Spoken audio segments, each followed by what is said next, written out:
want anything else. We don't want to know. We're dedicated, yes, to our favorite shows. Oh, my circuits. Everybody loves Hypnotoad. Scary Dog. Pearson and Blurnsville. Futurama. Good evening. You are listening to Radulich Broadcasting Premier Podcast TV Party Tonight. I'm your host, the mandated reporter, and frankly, I'm mortified, Mr. Mark Radulich.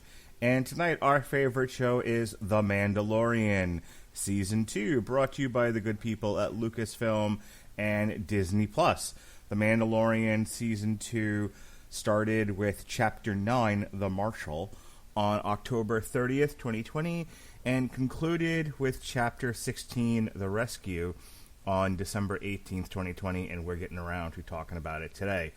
I've joked for the past month or so that I was going to have 900 people on this podcast. I exaggerate just a little. We have 3 people on the panel tonight.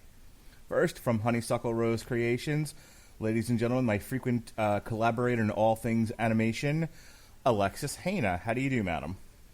Hey there, you crazy nerf herder. Well done. All right, and representing our Canadian contingent first, he's the man I talk all things The Crown with, and the occasional show about the military. Andrew Graham, how do you do, sir? I do very well, Mark. And Alexis, I'm sorry, but nerf herder is Mark's word. Oh, I'm sorry. Did I, step over the PC line already? Well, I'm making a reference to a Seth MacFarlane joke, so there you go. I knew I was waiting for someone to say that. And the other half of the Canadian Dream Team, he's the man who does all the Star Trek podcasts. Hey, David Wright, when are you going to put out the next Star Trek podcast, huh? I like to keep everyone in suspense. So they made an announcement today that they gave a date for when Paramount Plus was going to be launched over the already existing CBS Plus, and I'm probably at some point going to end up subscribing to it. You know what that means, David? That means I might have to actually review Discovery. I'm so sorry. I thought you were pushing me to do that. I thought you wanted to do Discovery. Oh no, yeah. Oh, I think we must, just because I've given it so much flack over the years now. We should probably actually pull the plug. But yeah, I would not wish that show on my worst enemy. See, I was hoping that CBS was going to go the route that NBC did with Peacock, which was to offer a free streaming service where if you paid for advanced membership, then you could get more stuff, but majority of the options on their streaming service would be free. I mean, the problem with that, with Peacock, is the same problem I would have with CBS All Access, is all of their exclusive programming that came directly to the streaming service, like Star Trek, or in the case of Peacock, Saved by the Bell, Punky Brewster, you'd have to pay for it no matter what. So, that's at some point, I think on Paramount Plus, I think it's Paramount Plus, the Grease Rise of the Pink Lady show will be airing, and then I'm going to have to break and actually subscribe to the service. But we'll get there when we get there. I just wanted to tease David about the Star Trek podcast. Never got an answer. Yeah. When are we getting our Star Trek podcast out of you? Yeah. Well, the good news is I actually have started editing. Oh, good. Yeah. So it is in the works. I mean, life is actually getting in the way a bit right now, but it's coming. I'm hoping it'll be within a month or two. All right, so let's start with episode 1 here, chapter 9, The Marshal. And if I remember correctly, what launched us into season 2 was that the Mandalorian elder, or whatever she was, told our Mandalorian that you need to go bring him to his people. You know, find Jedis, find whatever, but find his people and bring him to them. And so she says, go off looking for other Mandalorians. They may be able to give you some direction as to where to find the Jedi, and then mission accomplished. And so he lands on this first planet here. He lands on Tatooine, if I remember correctly, and that's where he runs into the sheriff of the town, the marshal, and the marshal is wearing Boba Fett's old armor, which sets them in conflict with one another. As it turns out, there's a dragon. A what? A dragon. I swear I saw a dragon attacking the town, and there's also nearby a local village of Sand People, Tusken Raiders. And so, over the course of this episode, the Mandalorian, the townsfolk, and the Sand People come together to take out this dragon, and if they are successful, the marshal will just peacefully hand over Boba Fett's armor to our hero. So let me go to you first, Alexis. What did you think of episode 1? Well, first, I'm just going to say I had a nice little flashback to our Once Upon a Time in Hollywood podcast, where I mentioned how much I wanted to see Timothy Oliphant, who was in that movie, do more westerns, because I loved seeing him in that kind of a role. We get him in this as the marshal, and I remember just watching this going, damn, yeah, I was right. He is perfect in this. He fits the role in a western so ridiculously well. It's just, this is a genre he was carved for. But this is a really great episode, especially for one of the things I really liked about this season was that while they were able to delve more into the Star Wars mythos, they didn't make it so heavy that if you are not a diehard Star Wars fan, you were sitting there scratching your head. You know, we get the Greater Krayt Dragon, which has been hinted at in the past through various other. In fact, in the very first movie, A New Hope, that's what Obi-Wan impersonates to scare off the Tusken Raiders to save Luke's life. There's also like the bones of it, and like if you don't know it's a Krayt dragon unless you're a Star Wars nerd, but there is some large lizard skeleton looking thing in the background of one of the scenes where C-3PO is walking across the desert. Exactly, and I love that there's a hint in that for those who really know the mythology. But if you're not a crazy Star Wars fan who has watched Rebels and everything, yes, thank you, Eddie. I know that you're a huge Star Wars fan too. Then you're still going to enjoy it, even if you don't know what a Greater Krayt Dragon is. You're going to go, "Oh God, that thing is huge and it is scary, and it just ain't one of those giant Snuffleupagus-looking things." Bantha.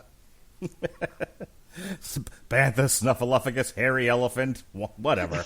Well, I know what a bantha is, but again, I'm going with the whole, if you don't know what Star Wars is, then I was going to take the assumption you had no idea what a bantha was as well as a Krayt Dragon.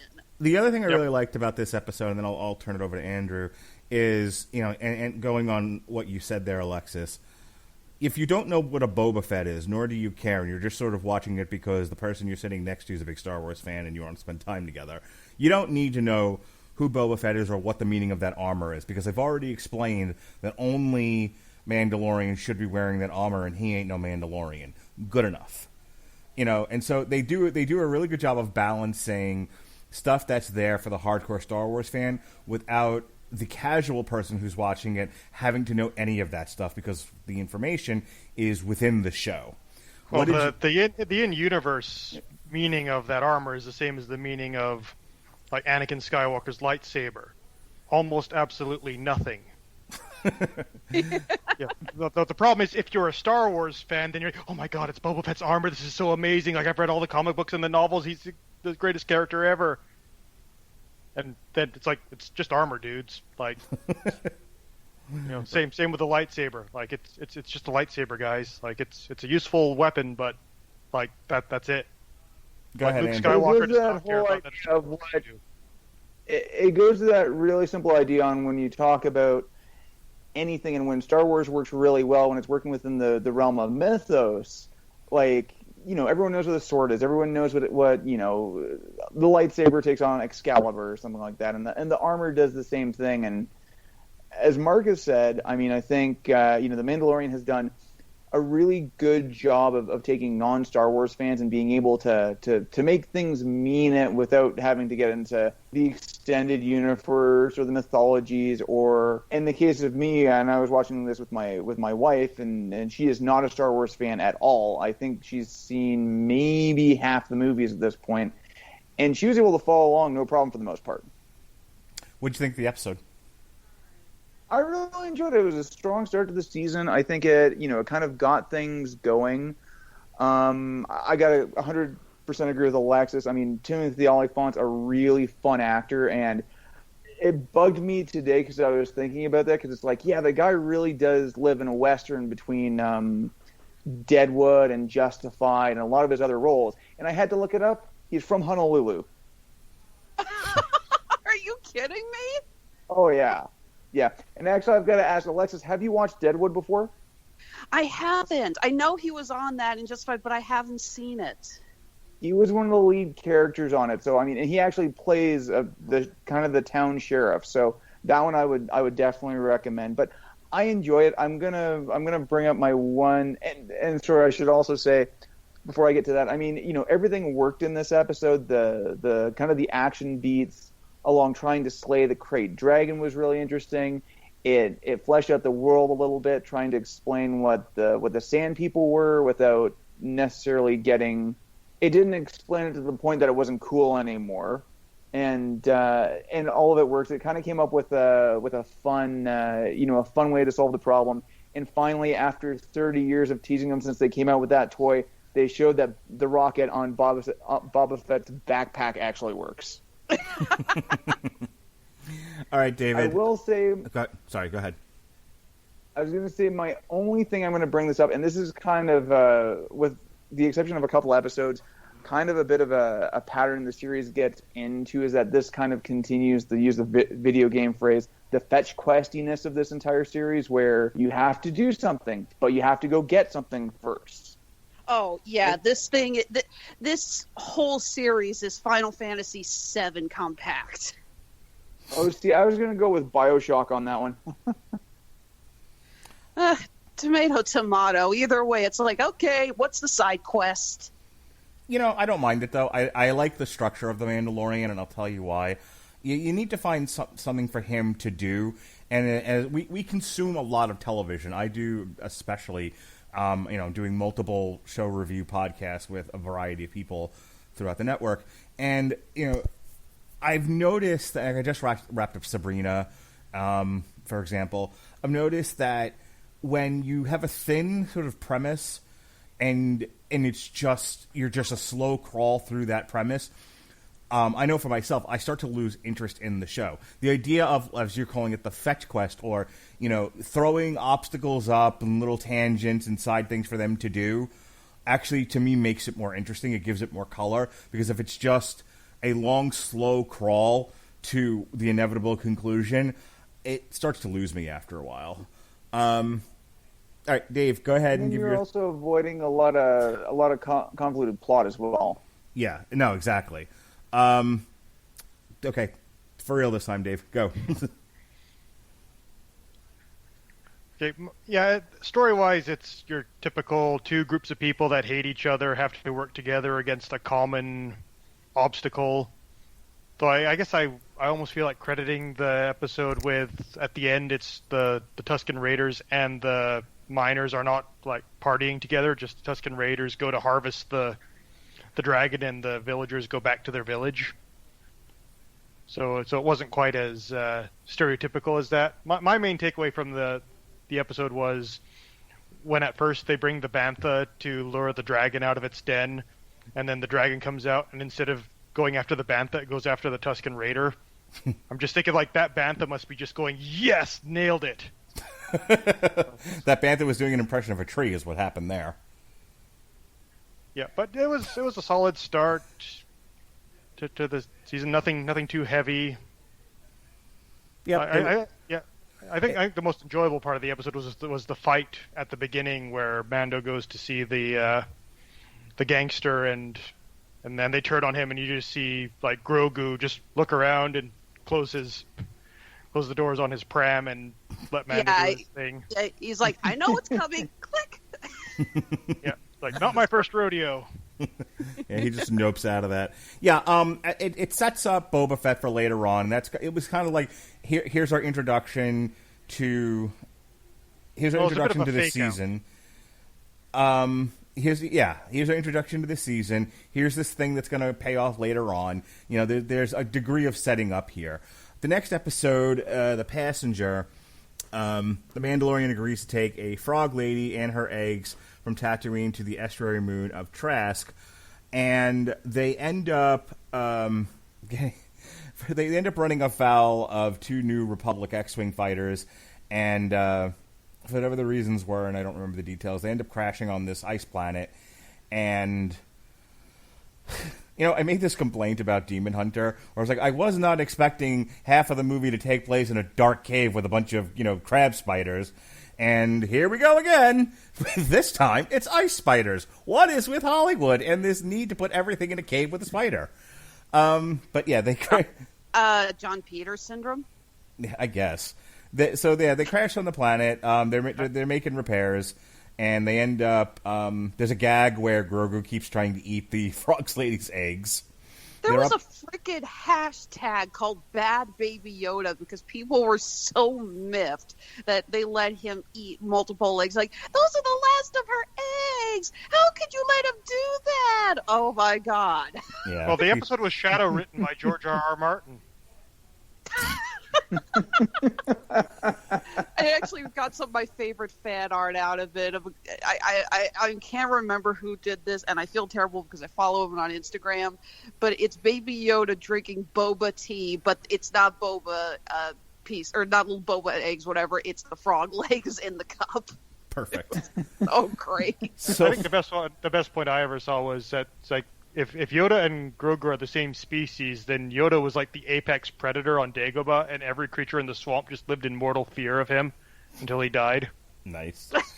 So, long story short, this is not my favorite episode of this season. It is a slow episode. It's a lot of them trying to fix the ship, and then, the big action sequence is when they go into the cave and they're being chased by spiders, and it's really intense, and, and they're wearing plot armor. They're not going to die, but they come close. They're saved at the end by the New Republic X-Wing pilots, and my favorite part of this episode was actually... I know a lot of people hated this in The Last Jedi, where you have what's-his-face at the beginning prank calling the Empire. Poe Dameron, yeah. He was like, "Hey, I'm holding for your mother." It's like, it cracked me up. I thought it was funny. It was kind of I didn't mind the "your mother" joke. It's just like, do they have answering machines in the Star Wars universe? Like, is that still relevant technology? Like does Hux get the reference? That was my main issue. Answering machine. I don't understand. But they do kind of Sorry, go ahead, Mark. They do kind of a similar thing here with the X-Wing pilots where, they're just like, hey, can you, where's your ID? Where's your papers? And he's trying to fake his way through it, and there's these, pregnant pauses, and they're like, but we really need you to get an ID. This goes on for a few minutes, and it was they're not menacing in any way. It was a very, measured tone, but the pregnant pauses kept making me laugh because, you can't see Pedro Pascal's face, but he's like, fuck, how do we get out of this now? Yeah, what do I say? It's like you're being stopped by and I'll go throw it over to you, Alexis, in a second, but it's like, if you can just imagine, being stopped by the cops as you're driving home, and they're like, license and registration, please, and you're like, okay, and your license is out of date, you know you're either going to jail or at least getting a ticket. And your car was borrowed last week and during a drug heist. Yeah, it's just like you're fucked, but you're trying to be nice about it. You're like, hi, officer. Whatever was I doing wrong? Go ahead, Alexis. No, so I think actually one of I really did enjoy this episode, but the part that gets overlooked the most, I think, was the first few minutes where they're attacked by a couple of bandits who attempt to capture Baby. And I know he is given a name, but damn it, I'm going to keep calling him Baby Yoda because it's just more fun to say. And you get the moment where Mandalorian basically gives him his jetpack, and he's like, okay, fine, you can take this, just let us go. And the bandit gets it on and starts running off, and then, of course, Mando's got the freaking remote control in his hand, and the guy's like, whoop, and he's out. While you got the mic there, anything else about this episode? I like the little bit of creativity with using the severed head of the droid to talk, since we've established the frog lady doesn't speak the same. Well, either she doesn't speak the language or can't, or I don't know. There is a long list of explanations for why certain characters in the Star Wars universe can understand others but can't speak it, or vice versa.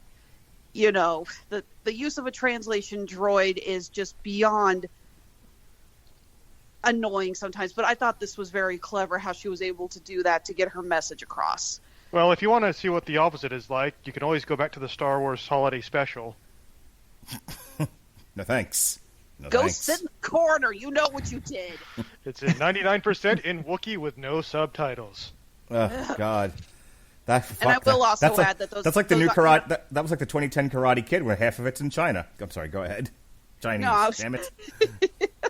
I was just going to add, yeah, complaining about the spiders might be admittedly, it may have been a little forced, but not going to lie, when those things started popping out of the eggs, maybe it's just because I'm genuinely scared of spiders, but my husband and I are going, oh shit, oh shit, oh shit.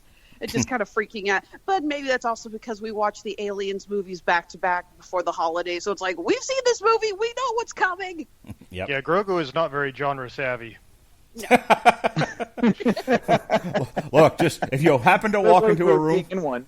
if you happen to walk into a room full of eggs, for God's sakes, don't touch them, right, Andrew? Nope, never do that. Well, it's like the best scene of the terrible Ghostbusters reboot was when Leslie Jones's character looks into that one room full of mannequins and just goes, nope. Your thoughts, Andrew? Not my favorite episode of this season. I think it's probably at the bottom, maybe of the series as well. I mean, I think we covered a lot of it. Not a lot happens. I think I totally agree that once the spider showed up, the action beats around him trying to problem solve his way out of that one were all great. And then they decide to just kind of Deus Ex X-Wing out of that situation, which I think isn't a lot of fun in a lot of cases. I'll put it to you this way: if I rewatch it, I'll probably skip this episode.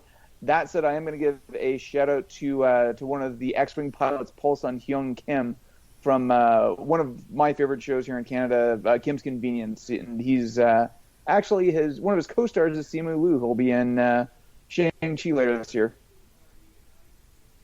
Dave? Yeah, other than the action scene, there's not really a whole lot story-wise to get excited about in this episode. My only big issue with it, if I can put my Mr. Wizard hat on, is, like, do you have any idea how long it takes to get between stars at sublight speeds? Like, those eggs would have graduated elementary school by the time they got there. Wow. I don't miss Robert Winfrey right now. Hey, I took less than a minute to explain that. Give me some credit, Mark. Terrific. Minuteman Winfrey. Perfect. Chapter 11, The Heiress. All right. So I have to ask, there's four of us here. We have a lot to get through, so I need yes/no from people here. Alexis, Rebels. Did you ever watch it? It's on my list. I know I need to. I want to. I have not had time yet. Perfect. Andrew, Rebels. Yes/no. No. Andrew. No, you're Andrew. Nope. Dave. God damn it. Jonas. David, Rebels. No, but I have seen some clips on YouTube. Okay. I had no idea what a fucking Bo-Katan was. Nor did I. But apparently We all... this was a big get for this show. This was one of those fanboy moments where they were like, woo, they got the... from what I understand, and just a quick wiki search, Katie Sackhoff voiced this character who showed up in one of the episodes of Rebels. And then they got Katie Sackhoff to actually play the character on, live action on this show. So apparently this was a huge deal. But this is the episode where they finally make it to Trask. The frog lady brings the Mandalorian to the husband. The husband says, bounty hunters that away.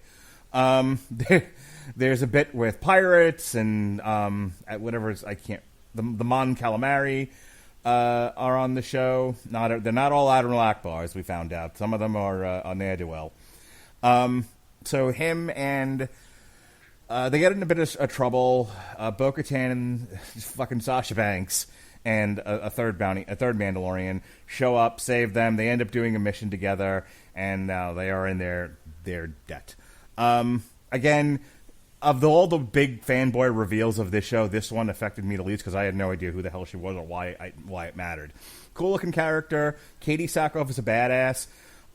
Just as an aside, the next person on Twitter who's like, the only female badass superhero out there is Wonder Woman, I'm going to find that person and, like, Jay and Silent Bob punch them in the face. Because there's shit tons of badass women out there. This is one of them. What the fuck? I enjoyed this episode. I thought this was pretty good. And then I did get a bit of a woohoo at the end when she was like, go that way and find Ahsoka Tano. She'll be able to point you in the right direction. And I was like, oh, I did watch the Clone Wars. I know that one. So Alexis, this episode here with Gil Bo-Katan. Yeah, again, didn't watch Rebels, but Katie Sackhoff plays the character incredibly well, and I enjoyed her performance, even if I didn't really understand who she was. I had seen enough of a build-up with people on Facebook saying, Katie Sackhoff's been cast in this episode. Oh my God, is she going to play so-and-so? So I knew that her appearing on this was going to be a massive nerdgasm. The episode was pretty good. I like learning a little bit more about the Mandalorian way and the idea that our main character has basically been following the uber religious sect and had absolutely no idea. Something kind of funny about that. We get a little bit more with the lore, again, even if you're not totally understanding with what's going on. Talk about the Darksaber, which we saw at the end of season 1. So, fans are going to recognize what they're talking about. They know that's with Moff Gideon, and they know that this is a big deal. So, yeah, I genuinely did enjoy it. Andrew. Yeah, really enjoyed the episode. Always happy to see Katie Sackhoff. I mean, if we want to go back to a list of badass female characters in sci-fi, Kara Thrace, anybody, Starbuck? I mean, BSG to me is like The Wire to you, Mark, so there you go. All the pieces matter in Battlestar Galactica. Yes, they do. So anyway, say we all. Enjoyed it. I think it. So say we all. It built the world really well, and I gotta shout out for one thing here. This was directed by Bryce Dallas Howard, and I don't know if she was directing the action or if it was a second unit, but there was something that I picked up on that was done really well in terms of some of the action beats when they were doing the storming of the ship. And I think it was kind of actually almost taking Mando down a peg slightly, where when they were kicking into the rooms, they were going through, and I guess what kind of Bo-Katan's team was going in there, clearing it. Mando was walking in ready to fire, and he was basically a step behind them the entire time. So it was kind of this interesting way, very subtly, to contrast him with, kind of groups of Mandalorians that are more united and things like that. Because I think part of the impression I got from the Mandalorians that we saw in the first season was that they were a much more kind of disparate people. They didn't fight as a unit in a lot of ways, and I thought that was kind of a interesting bit of communication on an action beat level. But enjoyed the siege of the ship, enjoyed having Titus Welliver in there to play the officer, the saving of the ship at the last minute, and yeah, the setup for Ahsoka was really great. So great episode, totally recommend. Yeah, I was under the impression myself that the Mandalorians were scattered to the 3 winds, but maybe some are and some aren't. And I honestly, I cannot get myself so super absorbed in the lore and the minutia of the Star Wars universe because, who's got the time? So I kind of had that same thought too, and then was like, it doesn't matter. It's really, Mark, I was going to say, I think, because you said you'd watch Clone Wars, I think Bo-Katan also shows up in later Clone Wars as well. Okay, she might have. And like I said, I'm doing quick Wikipedia reads as we do this. So the link to her, when I click on it, it just hang on. She's the heir to the throne, basically. Well, no, yeah, it says that, but I'm saying when you just put your mouse over the wiki link on her name in The Mandalorian, it says Star Wars Rebels is an American 3D CGI. I'm assuming that's where she showed up. And so if she was also in the Clone Wars, that's fine too. But where it linked me to was Rebels. Dave, go ahead. I was just thinking you were asking who has the time to go through all the Star Wars lore. Well, certainly not Kathleen Kennedy. What do you work for midnight? What do you work for Midnight's Edge? Get off of that already. Yeah, that was more of a moment of Midnight's Edge for everyone. I have no idea, but I get an alert from one of my friends, one of my best friend who's also a huge Star Wars fan. I get an alert from him now every time Midnight's Edge releases a new anti-Kathleen Kennedy video, which is seemingly weekly now. Yeah, I usually don't click on those. Like, the only other thing I'll really say against her there is for, like, when she started off saying we're not going to do anything with the extended universe, then 4 years later it's like, it's really hard to write this stuff. We have no source material to base it off of. Yeah, I was going to say, that's my favorite Kathleen Kennedy blunder. Because everything else, like, how could you have possibly known things were going to work out the way they did? But when you stand up there and say, well, it's not like Marvel where we have all these books and comics to go through. And people are like, Brack? There's been comics since the fucking 77 movie came out, lady. I'm not usually one to dogpile on her, but yeah, that's kind of on her. But back, go ahead, Alex. I was going to ask, one of you guys mentioned watching this show with your wife who's not a Star Wars fan. When the name Ahsoka Tano got dropped, again, I have not watched all of Clone Wars and I have watched Rebels, but I do know who Ahsoka Tano is. I had to explain to my husband why I was suddenly geeking out so hard. Did you have to do the same with your wife? For me, she was talking to Andrew. I couldn't remember which one of you said that you watched it with your wife. I apologize. Go ahead, Andrew. Well, I definitely both did. watched it with our wives, but anyway, go on. Yeah, I didn't do a lot of explaining because I haven't actually watched most of Clone Wars either. I mean, I think I kind of basically understand the story of she is Anakin Skywalker's apprentice or former apprentice, and that basically she's a little bit of an independent player at this point. She will. I think I'll also have to put this one out there that my wife has only seen the first two of the prequels, so. So they also did a Clone Wars animated movie, which mostly focuses on her and Anakin. You can get by with not having seen Clone Wars, and you can get by without having seen that particular animated movie. And we'll talk more about this when we get to the episode, but it helps. It helps because, Anakin's betrayal and ultimate fall to the dark side really affected her, and it comes out a lot in the show. But I don't want to get too far ahead here.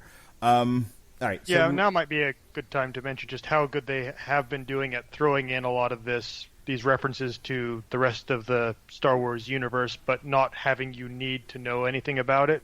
Right. Again, it's kind of like the Marvel thing of where, okay, we need a general for this scene to do the general thing. Well, let's make it Thunderbolt Ross. I mean, for you average moviegoer who doesn't watch any of the other Marvel movies, you just see, oh, it's a general. His name is Thunderbolt Ross. But if you're, if you're a fan, there's like, oh, it's General Ross from the Hulk. You don't need to know the whole history of Bo-Katan. It just tells you, okay, there are other Mandalorians. They take their helmets off. Turns out, Din is with some sort of uber hardcore cult sect, whatever you want to call it, thing. Fleshes the world out a bit more and explains a bit of the continuity. But yeah, you don't need the Star Wars encyclopedia open right next to you to follow your way through. Yeah, it's like we were talking with the Greater Crate Dragon. If you know what a Greater Crate Dragon is, awesome. You're going to really enjoy it. You don't know what it is, scary thing. It just ate those things. It's still a big lizard that eats things. Yeah. Yeah. Same with mentioning Ahsoka Tano. If you don't know who she is, but because you haven't watched the series, fine. But the way they talk about finding her, you know that it's going to be a big deal. Yeah, she's a Jedi. Yeah. That's all you really need to know. Dave, did you have any other thoughts about episode number 3?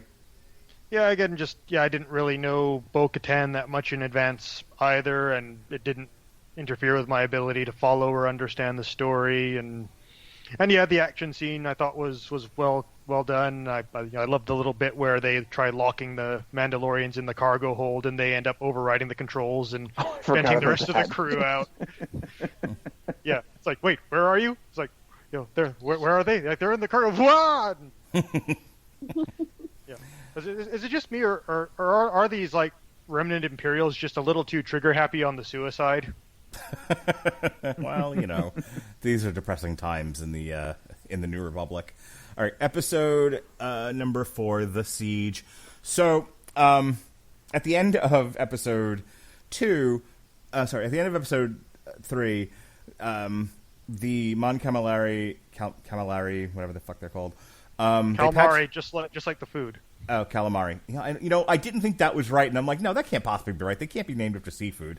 Stupid me. No, there's in the Genndy Tartakovsky directed Clone Wars, the 2D one that they released as webisodes. We actually get a really great fight scene on Mon Calamari with an underwater Jedi battle, which is pretty cool. But yeah, even then I remember it's like, you're seriously just calling it Mon Calamari? All right, so the squid people. Yeah, so the squid people, they fix the ship, but it's like held together with like bubble gum and scotch tape.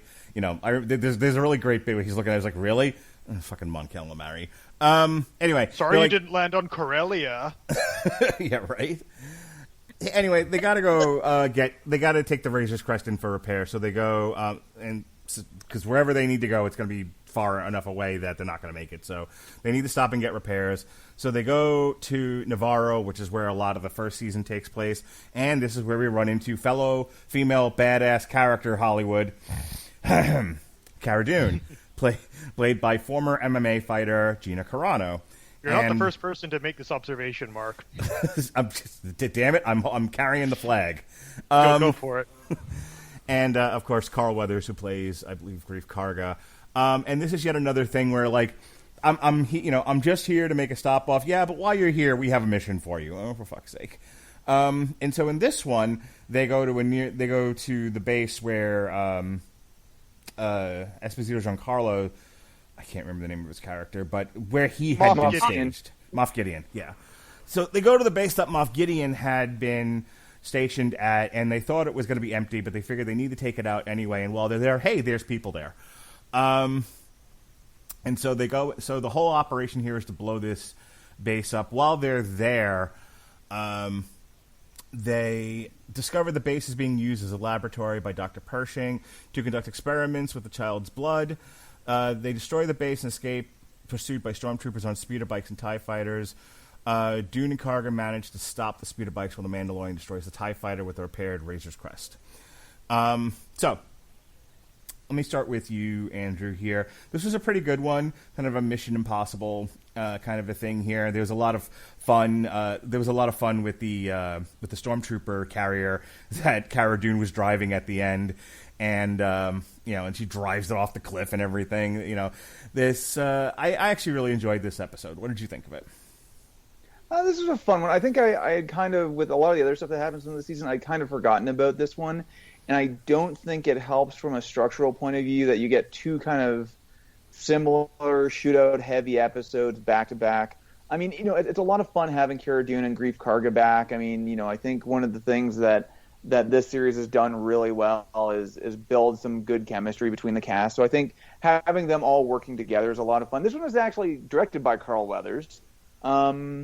I mean, in terms of the story and what it gets outside of blowing the thing up, we get a little bit more information about what the Imperials have been doing to Grogu, and yes, they reference midichlorians again. Thank you, George Lucas, for that. Not at all. But, I mean, it's a fun one. Yeah, exactly. It's kind of fun. It's a good episode to go by, and then it's, nice to see the Razor Crest back fully working again, and everything like that before you kind of wrap up the episode. Refresh my memory. Well, this was the one that at the beginning we see he's got Baby Yoda inside the controls trying to put the wires into the right spots, right? I actually have the episode on right now, and that's exactly what happens. Yeah, I freaking love that. Yeah, boy, does that give me flashbacks of dealing with my actual children. Put a garbage bag in the garbage can. Put the garbage bag in the garbage can. No, in the garbage. Fuck me. All right, I'll just do it myself. The one I think of is you press that button. I am Groot. I am Groot. I am Groot. No. Either way, that was hilarious. Yeah.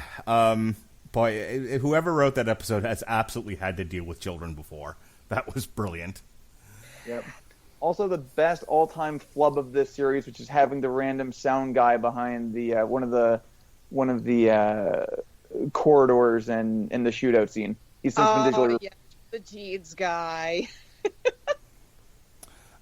David, what did you think of this episode? It didn't leave much of a strong impression on me. I think you've all made the right points. Nice to see Gina Carano and Carl Weathers again.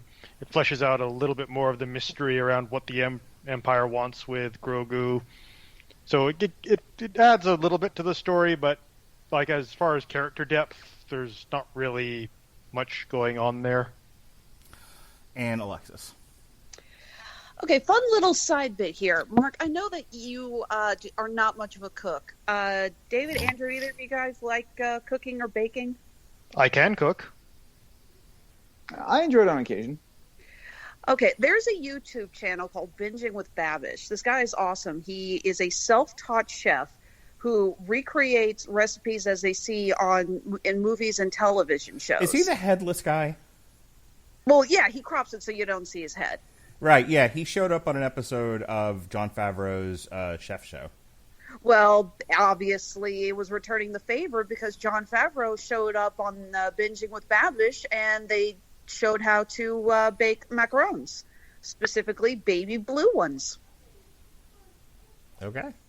Now, I just thought that was a really cool little tidbit, especially since we know that Jon Favreau is a huge cooking enthusiast, obviously, and I thought it was really cool that he would reach out.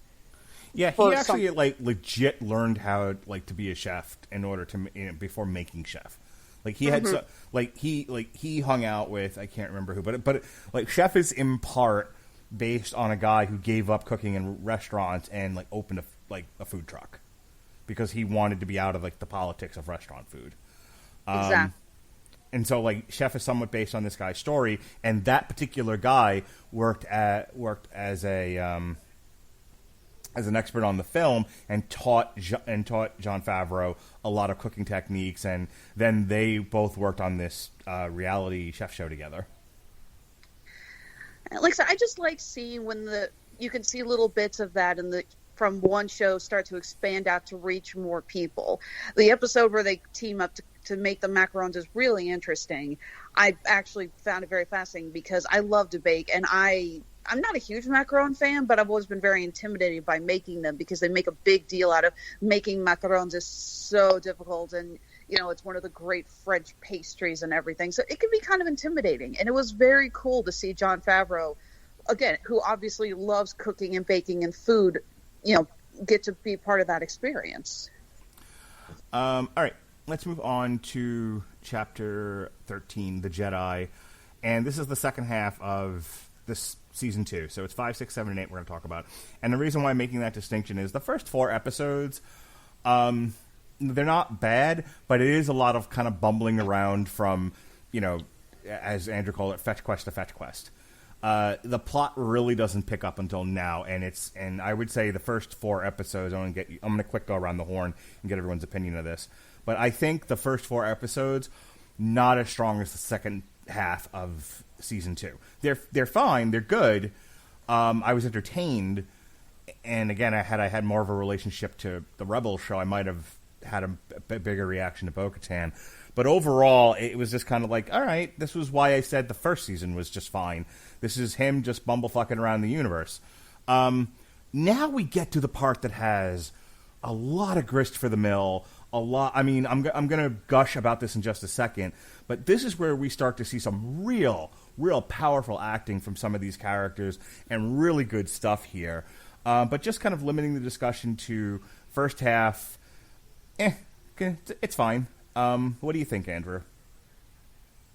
Yeah, I agree with that. I mean, I think there were a couple of good ones in here. I think, episodes 1 and 3 were probably the strongest of the first half of the season. 2 and 4 are kind of passable, but yeah, I mean, we definitely had a little jet fuel here going into the Jedi. Yeah, Dave. Yeah, in some ways it's kind of refreshing just to see a long form prestige streaming show actually just do some more standalone episodes, or just let's just go and have an excuse to do a good chase scene or action scene with a little bit of character development thrown in here and there. So, like, again, they're good fun and entertainment, and that's sort of what you want in a show. But yeah, I can't say that they were like dense, packed with meaning and plot progression and all of that. But you don't always need that. Yeah, no, I can appreciate, and I think this got kind of lost on when we discussed the first season. And I'll let you sort of react to this, Alexis. It wasn't so much that, you know, when I say, oh, it's just fine. You know, what I was trying to get across was how the Mandalorian was sort of having fun exploring this universe that we all kind of want to live in. You know, I brought this up on the comic book show this week when we talked about bounty hunters, that, you know, Lucas created this universe that people like to escape to. Same with like Lord of the Rings or the Wizarding World, et cetera, et cetera. You know, these are fantasy realms that people want to go to get out of the humdrum of their own life, and it's kind of fun to just watch a show explore corners of it that had previously never been explored before. You don't always need to, like in the case of The Watchmen, which is a show I was citing a year ago a lot, you don't have to be saying something about the greater nature of man all the time. You can just do a show where people are doing fun things in a place you enjoy. And that's what the first half of this is doing. Mm-hmm. But yeah, I have to agree with you, Mark, that it does take sort of, like, in those original Star Wars films, Lucas alludes to a lot of other things happening in this universe. Like, you really do feel like it's this big universe and you're just seeing a story taking place in a part of it. And I think, where the new sort of Filoni, Favreau Star Wars is really winning is, like, let's just go off and explore those other areas. Like, we got the big snake thing on Tatooine behind C-3PO. Well, what does that thing look like when it's, like, not dead, and what story can we tell around that? Whereas I think when you had the sequel trilogy, it was just more like, no, we're just going to tell them the same story. No, the same exact story. So I threw a lot... Like, why are these movies making less money? Well, let's not get into that. So, Alexis, I threw a lot out there. I don't know if anything sort of piqued your brain at all, or if there's any further comments you want to make. But before we move on to the second half here, I wanted to give you an opportunity to speak here. You know, maybe it was a little bit slow. Part of it, I am grateful that they had a bit more of a build-up, because Rosario Dawson as Ahsoka Tano had been previewed before the second season got started. It was like, we got this and she's going to play this, and everyone's freaking out. And I am grateful that they didn't just immediately drop her in, that there was a build up to her, because bringing her in was going to be such a huge part, not just for the show, but for the Star Wars fandom itself. As we saw on Disney Investors Day, they are doing so many spin-offs and so many new Star Wars shows. And I feel that bringing this in was the first step to really showing that not only do they have a lot of plans, but they know actually where to go with these plans. I felt that if Ahsoka had been brought in right away and we had jumped immediately into finding out about Grogu and everything, it would have been too rushed, and it would have been a very bad sign of what we're going to get with the future shows. This, to me, was a sign that Disney is doing things right, and they have basically sat Kathleen Kennedy down and said, okay, you're going to sit here in this chair until you realize what you did wrong while we go up your mess. All right. So Chapter 13, The Jedi. Finally, Chris Bailey. So he goes to the city of Caladan and on the planet of Corvus to find the population living in fear of the magistrate, Morgan Elsbeth, and her guards. And so she's got this Beskar steel spear, and she's like, hey, you want it? He was like, maybe. She's like, all right, there's a Jedi I need you to kill. That's good. I happen to be looking for Jedis, not necessarily to kill them, but I know that's also what we do. So he goes off, and him and Ahsoka Tano end up meeting each other, and after a brief violent exchange, she is able to, they're able to talk, and she communicates with Grogu. That's where we find out his name, and this I want to draw a big circle around. This is what I wanted to gush about. Give Rosario Dawson all the Emmys. This was so good because, and I was talking to my friend about this. Even if you don't know that she was Anakin's Padawan, she delivers this really, like, in my opinion, maybe you guys saw it differently, but in my opinion, she gave this really gut-wrenching, sorrowful, subtle performance. She was, without outright saying it, showing how much it hurt her, in particular, to see Anakin do what he did. Kill, the babies in the Jedi Temple, turn to the dark side, bring about fascism in the galaxy, all of that. And these two, like I said, I did watch the Clone Wars series. These two were, they had an antagonistic relationship, but they were, they were tight. They had a really loving relationship.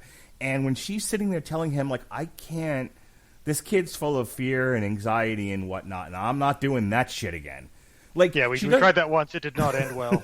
Right. Like, she never outright says it, but there is an allusion to, oh no, we've already got one Anakin who turned into Darth Vader. I'm not going to be a part of something. I'm not going to be a part of doing that shit again. And it's like, there were a few moments in this, silly space western that really made me emotional. This was one of them. She did a brilliant job portraying this person living in like the sorrow and the fallout of Anakin's fall from grace, Dave. It was very impressive. That's what I thought. What did you think? Yeah, well, the first thing I thought was like, holy smokes, is it ever a good thing that Beskar armor stopped those lightsabers? Yeah. Uh-huh. That's could have been a very different season. Yeah. Good pickup. Yeah, the next thing I thought was, like, after 1.5 seasons, Grogu was the best you could come up with. What you want him to be, Steve? The fuck? It's I don't know, that would have been, like, a really weird name for Star Wars. Like, what, Steve? What kind of a name is Steve? Why couldn't you have a normal name like Onglar Blagsnark? Yeah, okay. Okay, Red Letter Media guy. His name is Tim. Perfect. Or did any of you ever watch the, like, Mighty Max Saturday morning cartoon? Yes. Where they have, like, the big Conan-esque Vaguely. barbarian character, and it's like, what do they call you now? It's like, they call me Norman. Sure. But, yeah, I thought it was, again, good episode. Rosario Dawson nailed it. Great character work. It finally answers a lot of questions. We finally do get the name Grogu, even though I just poked fun at it. The lightsaber fight I thought was quite well done. I mean, Rosario Dawson is, not a trained, fighter, but like the bits that they did with her in the mist, where you just see the blades come out and then boom, and then they go back, and then it's, where's it going to be next? I thought that was all sort of well done. And then, of course, did you get like a Kill Bill Part 1 feel from this? Between the bride and I can't remember the actress's name, Lucy Liu. Oh, Lucy Liu. Yeah, I got a very Kill Bill feel from their fight scene. Very Akira Kurosawa, indeed. Yeah, like when she fights the magistrate, but when she's just taken out the troops in the field, not so much. This certainly was not the Crazy 88. No. I meant specifically when she was fighting the magistrate. Yeah. Again, that scene is like Tarantino is homaging so many things. Like, the samurai, duels and the Western duels and all that. It's it's just kind of, that's just how you do that scene. I mean, and then we got sort of the big reveal of Thrawn. So I got to stop everybody. I got to stop here. Did Alexis? Yes, no. Did you ever read the Thrawn trilogy put out? I think it's by Dell Books. No, I haven't. But Okay. even then, the way she says, "Where is Thrawn?" I could feel the hairs on the back of my neck stand up. It's like, I don't need to know who he is to know that is a serious name drop. Yeah, he first appears in the trilogy of books post Return of the Jedi that started an entire series of novels that were written after the fact that then Kathleen Kennedy said thought didn't exist. So Are we Thrawn- going to have to add a space on the bingo square that says we make fun of Kathleen Kennedy? No, well- Midnight's Edge is going to come after us if we do that. That's yeah, I their- was going to say no. Midnight's Edge has the market cornered. I'm just poking fun of that one thing. Andrew, did you ever read the Thrawn trilogy? No, but I'm pretty sure Dave told me all about it. Okay. I gave you the highlights. So you've read it, Yeah. Dave? At least the Thrawn highlights. Yeah, I did read it. Actually, my first encounter, I think, with Thrawn was he was in the introduction to the original LucasArts TIE Fighter game. Really? Yeah, I mean, Was he didn't he? have much of Wow. a role. He was just sitting in his chair, like, launch the attack, destroy them all. But it's like, okay, there's a Thrawn guy. Like, his name just kept popping up over and over and over again until I finally decided, okay, I'm going to actually, like, read these books because I had time to read books, and it's like, oh, okay, yeah, I get this character. Yeah, he's just a super competent admiral. Yeah, in the books, he nearly brings back the Empire. It comes pretty close. The New Republic is like in its infancy, and he's out there like basically coalescing what's left of who at that point are like a terrorist group, the remnants of the Empire, and he comes damn close by book 3. He's a really super cool character, and I know the people who who when they were like, yeah, the extended universe is now Legends and it's not canon, people were like, fuck you, we want Thrawn. That was a big one. Yeah, I kind of found it just so interesting that the whole aspect of his character that makes him so appealing yet also such a huge threat is just he's just super, super competent. Like, he's just really, really good at his job. It's like, Darth Vader, he gets to throw people around and choke them over the intercom, but Thrawn's just like, okay, you can't find the Millennium Falcon in an asteroid field. That makes sense. It's really hard to find things in asteroid fields. So as long as you're doing everything in your power to find him in the asteroid field, I'm not going to kill anyone for doing their jobs to the best of their ability. By the way, has anyone checked to look on the back of the ship? That's a common smuggler's trick. That's Thrawn in a nutshell, how he would handle that situation. And, please, Disney, if you're listening, Benedict Cumberbatch. Yeah, that would be a I good was going to pick. bring that up. So Thrawn also appears in Rebels, according to the wiki, and he has his own comic book, in case anyone cares. He was in Rebels. Yeah. All right. Anyway, whatever. Alexis, your thoughts on the Jedi, my absolute love of Rosario Dawson, who apparently must have a contract with Disney, because fuck, she was in the Daredevil show, she's in this, what else are you going to show up in? We're Whatever getting they pay her a to. spinoff. Yep. That's right. Yeah. No, this episode is brilliant. Again, I mentioned Akira Kurosawa. That's the guy who gave us Rashomon, among many others. This God bless was you. a... What? I said, God bless you. You said, never mind, move on. He's making an out-of-date joke about how it sounds like a sneeze. Thank you, Dave. Say Rashomon. If you have to... I'm sorry, to quote Mark Hamill, if you have to explain the joke, there is no joke. Okay, no, absolutely love this episode. I agree, give her all of the Emmys and the Golden Globes, and give them to the makeup department as well, because holy crap, she looked amazing. Although it does kind of kill me how a lot of diehard fans were bitching that her, I don't know what you call them, the parts of her head, hair, whatever, that like her crown in the animated series, they're longer, and they're like, why didn't they make them longer? I'm like, because it's an actual person fighting, and those things probably got in her way. Duh. Well, to me, that's like complaining that Obi-Wan Kenobi's beard didn't look like a solid piece of granite in the prequel trilogy. Like it's animation. It's a different style. I get why people want to throw other people like us into lockers. Jesus Christ. This is your idea, Mark. We're nerds. Come get us. Her crown's not long enough. His beard's not thick enough. Fucking blow me. Just shut up. Shut up. I wasn't complaining about that. I was just pointing out that it's a cartoon. Like, it's stylized. No, I get it. I know you're not the one doing it, but people out there, Batwoman's not gay enough. That's not long enough. Nobody's fucking happy. Shut up already. Go for a walk. There's just no pleasing some people. No, there's none. Everyone's miserable. Yeah. Well, I, for one, was quite happy with The Mandalorian Season 2. Terrific. They say, of course everyone's miserable. We're Star Wars fans. The only thing worse than Star Wars fans is Star Wars fans. Damn Star Wars fans, you ruined Star Wars. That's very true. I want to get Andrew in here, but I wasn't sure if you were done yet, Alexis. Yeah, I'm done. You everything you could have said about Rosario Dawson's performance, you said it already. I love this episode. Andrew Graham.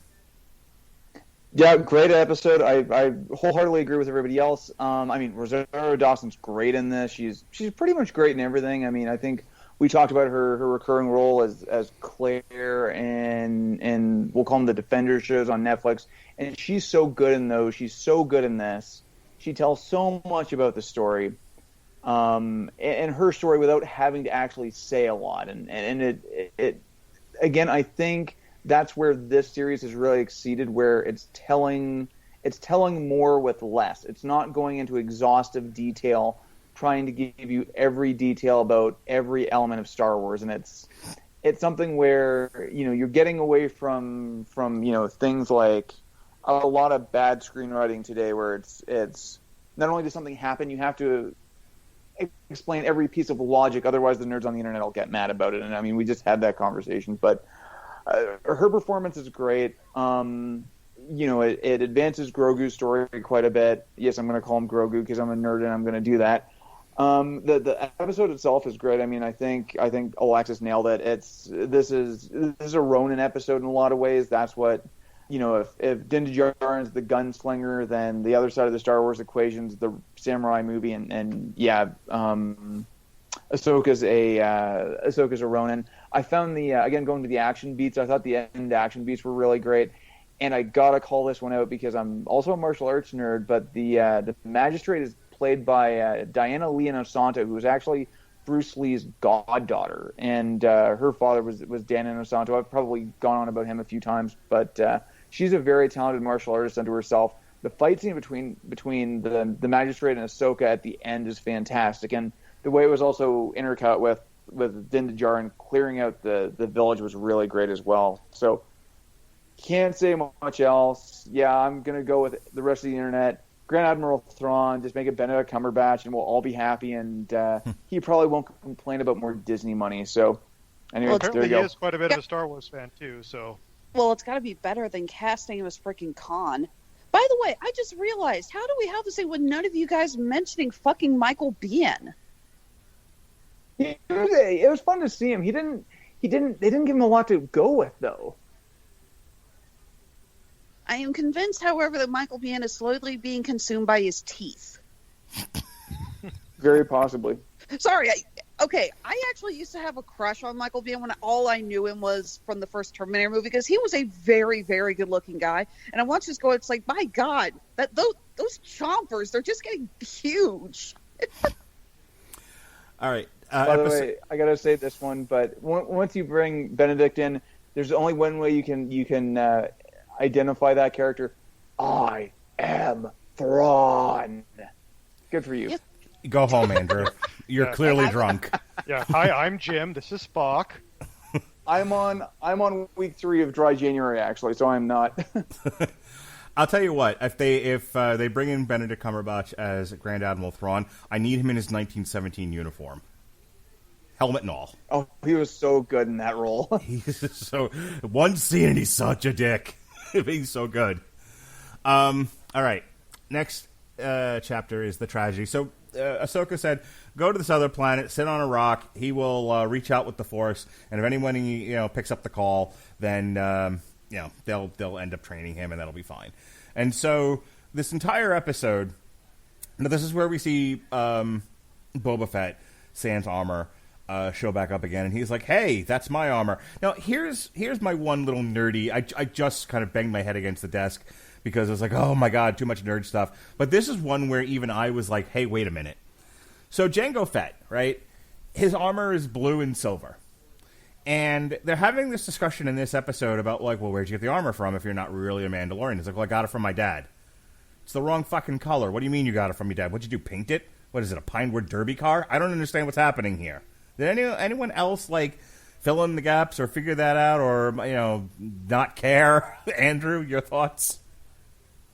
I'm going to go. I figured you were going to say something about why we didn't get the whole Boba Fett story, because I remember years ago, I want to say it was maybe on A Long Road to Ruin, you had pitched this whole idea of when they were talking about a Boba Fett movie, and it's like you wanted to see him crawl out of the Sarlacc and swear vengeance. But yeah, he probably just painted it. I mean, he repaints his current armor within like one episode of getting it back. So I want to see.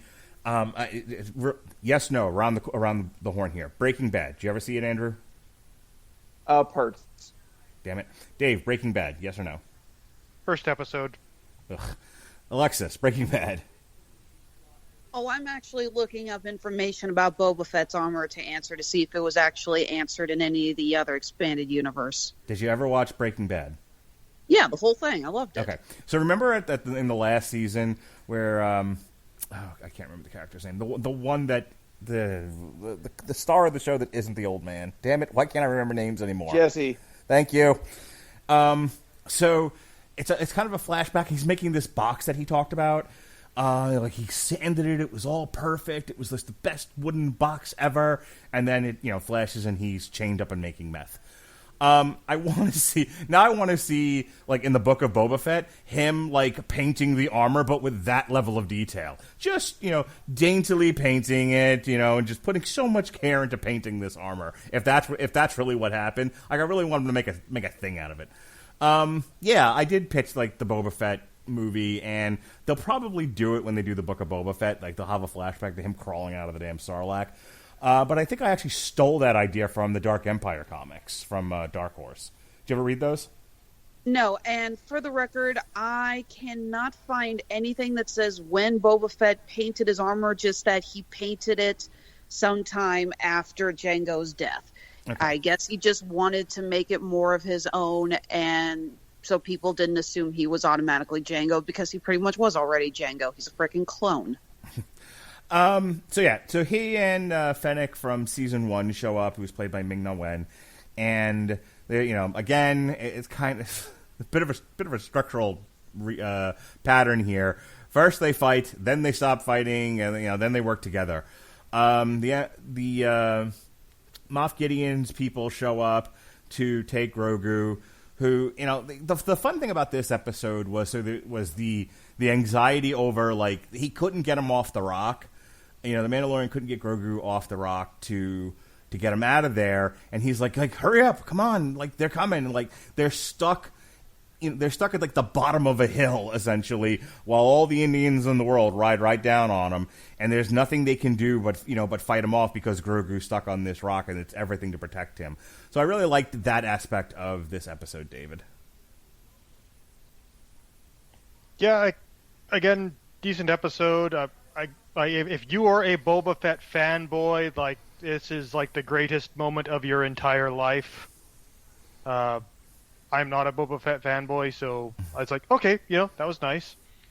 He painted his armor. Good for him. Slave 1 still works apparently. Probably the biggest moment of the episode for me was when they blew up the Razor Quest. It was just like, holy smokes! I was not expecting for them to. Yeah, I had a similar reaction. Like, oh, well, that I didn't expect. Yeah, I think I actually that yelled, changes no, things. not the Razor Crest! Yeah, that was a nice ship. But yeah, like, solid episode, and yeah, like, I wasn't too worried about Grogu on the rock because he had the force field thingy around him. But yeah, it was a good excuse to get Din away from him so that the Dark Troopers could come in. Oh, we finally get to see Dark Troopers, so hooray! That's another thing from the EU that's been ported in. Andrew, what'd you think of Chapter 14, The Tragedy? Really solid episode. I mean, I don't think I count myself as a Boba Fett fanboy, and I think I was having a hard time trying to explain to Alicia what exactly the big deal was about Boba Fett, especially it's the armor. The total of 5 scenes that he's in, and the fact that he's kind of ignominiously thrown into a pit in Jedi. That said, Temuera Morrison really brings a lot of intensity to the character. The fight scenes that he was in were great. It's always great to see Ming-Na Wen coming back as a character and again being a badass. And yeah, I think Mark, you hit it, the whole tension of Grogu being on this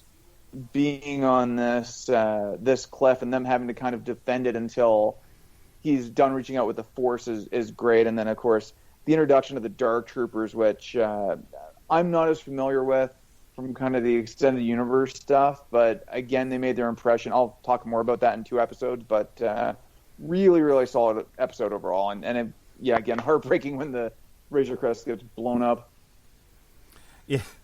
So, when I was a kid and I first started playing D&D, I went on this campaign with another guy. It was just the 2 of us, and I didn't really know what I was doing, and I had a run of bad dice rolls. And I think over the course of one campaign, he had lost all his equipment, and I was like, "Sorry, I'm still new at this." That's what that reminded me of. It was just ever since Grogu came into his life, he just keeps loses his ship. He's losing this. He's losing that. This poor guy. All he wanted to do was make a simple living as a bounty hunter, and he fell in love with this child, and the child brought her nothing but bad luck. Alexis, your thoughts on the tragedy? First of all, surprise director. It was directed by frickin' Robert Rodriguez. It was. Which was a lot of fun. I love this episode. Yeah, there is a real tense feeling just waiting, hoping that Grogu makes connection with somebody while Boba Fett's trying to, fight off the Dark Troopers, which we know isn't going to happen. It brings to mind there's a line from the remake of The Mummy, not the horrible Tom Cruise one, but the semi not as bad Brendan Fraser one, where Rachel Weisz is translating something, and there's all these people coming in, and she's like, "Patience is a virtue," and Brendan Fraser turns around and goes, "Not right now, what is it?" And this whole scene just reminded me of that with Grogu, I'm working as fast as I can, and Mando's like, "Well, then work faster." I will add a little bit of a body horror shock when Fennec opens up her stomach to reveal all the gears and everything inside from how Boba apparently saved her life. That was very uneasy for me. I don't know. Maybe it's because I have a weakness to body horror. That kind of thing just unsettles me. But seeing that, I was like, oh, God, didn't need to see that. Thank you. I was thinking more, how the heck did he do that in the middle of a desert? That too. How come everyone in Star Wars is like a mechanical genius? I'm more along the lines of okay, that must have been something that they included in the contract to have Rodriguez direct this thing. Yeah, where is Alita 2? So at the end of the episode... Does it need to come up? No, I really did like it. I love how they call up Cara Dune, and she's literally like, well, I don't know. It's like, they got the kid. Hang on, Cox gun. At the end of the episode, Fett and Fennec promise to help the Mandalorian get Grogu back. They travel in Fett's ship, the Slave One, to Navarro to ask for Dune's help in breaking out from Season 1, Miggs Mayfield, played by a very funny comedian, Bill Burr. I love Bill Burr's stuff. Just a quick round here. Andrew, are you a fan of Bill Burr at all? I'm not familiar with his comedic side, no. Dave? Again, not terribly familiar with his work. I've heard a couple of little snippets of his, and sounded funny. Alexis, you familiar at all with Bill Burr, his stand-up? Afraid not, but did enjoy his performance in the show, so I'm willing to go. I have a Pandora station entirely filled with stand-up comedians, mostly John Mulaney, Patton Oswalt, Christopher Titus and such, but I can put out it's search for Bill Burr and see if I can get some of his stand-up included. Bill Burr comes from that Louis C.K., Jim Norton style of comedy where it's very politically incorrect. I think he's been married now for some time, so some of that's been toned down. He does a lot more of husband material, but Bill Burr's stuff was always very, very biting. Very much, men should be men kind of a thing. I always thought he was really funny, but I never saw him, and this is the point that I'm getting to, I never saw him as much of a dramatic actor. And in the first season, they gave him a funny bit to do where he's basically poking fun at the Mandalorian and not necessarily a dramatic role. Holy crap, did they change that this season? He's still kind of him. He's still playing that, he isn't doing anything with his voice. He's just doing the same sort of Boston accent that he always does. He's just a guy doing a thing. But at the end of the episode, there's this long stretch where they've snuck him and the Mandalorian, who's wearing a stormtrooper outfit, sneak into this base. and they need to go to a terminal. That's why they're there. That's why they got him out in the first place. And so at this terminal, they'll get the coordinates to Moff Gideon's ship. That's the point of this episode. And so they walk into an officer's mess hall, and they end up in a conversation with this. This is like the best part of the episode for me. They get into this conversation with this Imperial officer, and they're going back and forth over, the Death Star being blown up and Alderaan being blown up, I think it was. Anyway, they're just kind of going back and forth. And finally, Bill Burr, who is not a what's the word I'm looking for? Not a character who necessarily is particularly heroic. He's not somebody, looking out for the greater good here. Has this, crisis of conscience. And, again, I've never seen Bill Burr act this well. He just, in a moment, he's like, nope, I can't do it, and just shoots him. And then, then there's this big chase scene and a lot of action, and they get aboard the ship. And right before they leave, Bill Burr turns this cannon on the base and blows it up. And he looks at the Mandalorian, who you can't see his face through the mask once again, but is kind of going, Brack? So fun how, these guys act so well with their bodies that you can just imagine what their face must look like in a scene. And so he gives him this what the fuck face, and Bill Burr just kind of looks at him, takes a breath, and goes, we all got to sleep at night. Andrew, I burst into tears, man. I literally bursted into tears. I'm like, that's so good. That's so dramatic. From the guy doing, dick jokes. How did that happen? I was absolutely mesmerized by that. I just thought it was brilliant. And the intent behind that exchange of dialogue, that dealing... This is what I mean by, the second half of this finally, is really about something and has a lot of gravitas to it. That moment where Bill Burr's character is like, yeah, I can't live with myself. I can't live with myself in the things that I've done, and so this is my way of making amends, of atoning for it. Just brilliant stuff. That was my take on Bill Burr in this episode. What did you think, sir?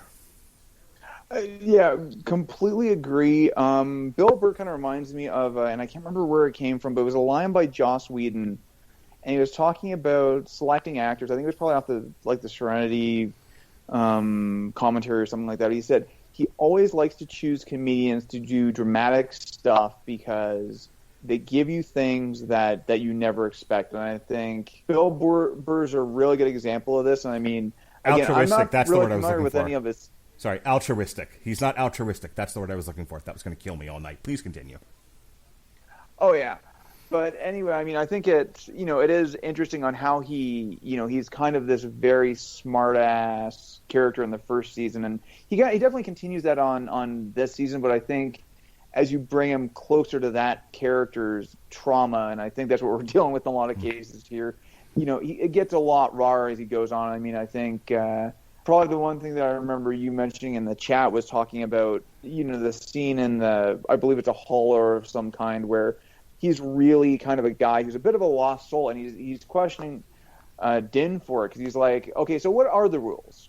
Can you take off the mask or not? Because before you couldn't, and now you're here sitting and wearing a stormtrooper mask.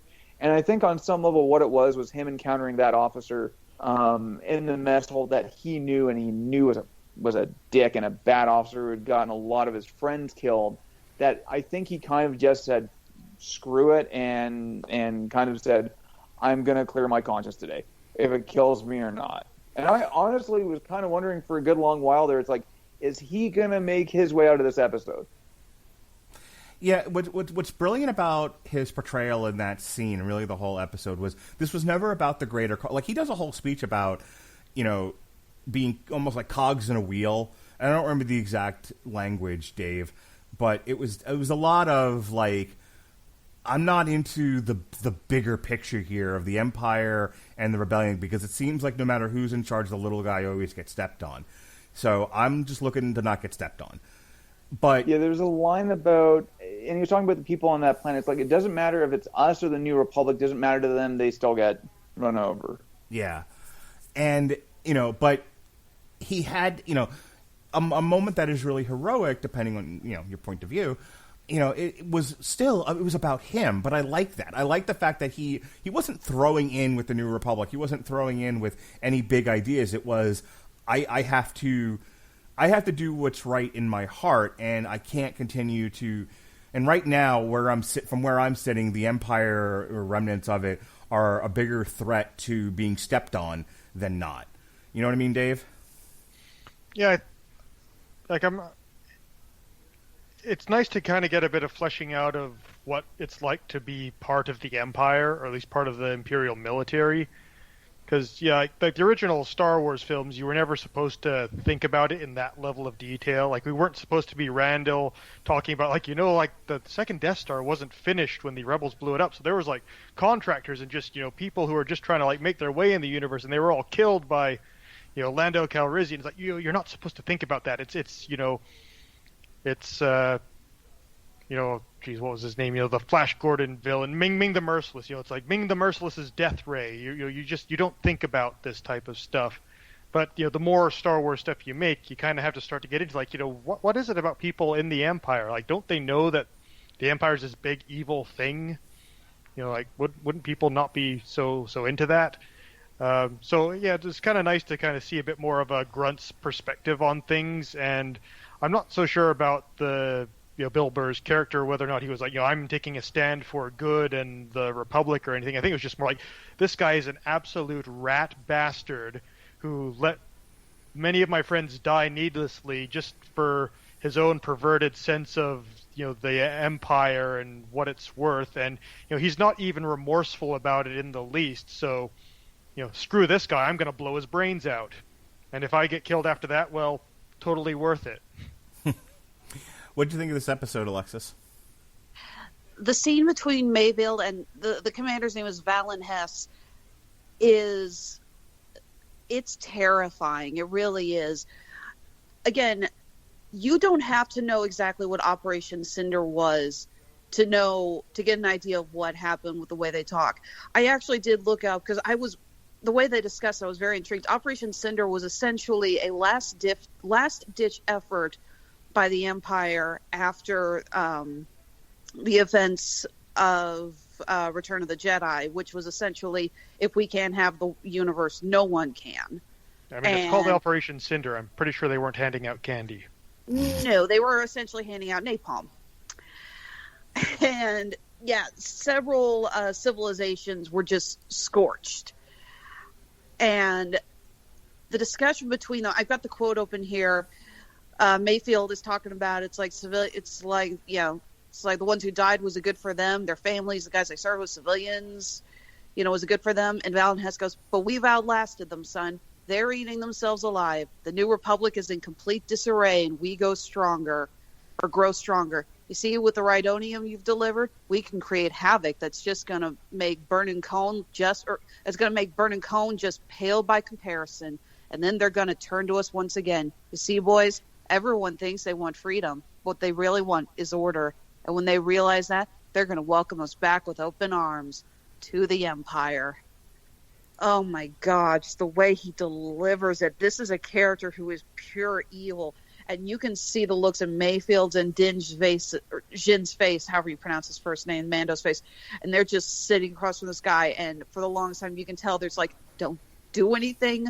Don't give anything away. Every cell in their body just wants to cut this fucker's throat, and they know they can't. And then Mayfield just says, no, I can't. And I love it when he gives him back his helmet, he says, you did what you had to do. I never saw your face. Absolutely love that bit. Just, again, Bill Burr, this whole season gives some of the best performances I think we've ever seen out of many of these actors. Agreed. Absolutely loved it. I loved, there's also a little bit that I didn't catch at first, but again, fun little tidbit when they're discussing who's going to go in, and they look at Boba Fett and he says, they might recognize my face. and you realize that it's like, of course, he looks, and again, you don't think about it first, but they didn't realize, oh shit, he looks exactly like the freaking clones. So of course they're going to recognize that. So again, it's like, that's kind of genius little genius drop there. I love that. Yeah, that's kind of gets to the. Oh, sorry, did I cut you off there, Alexis? It's okay.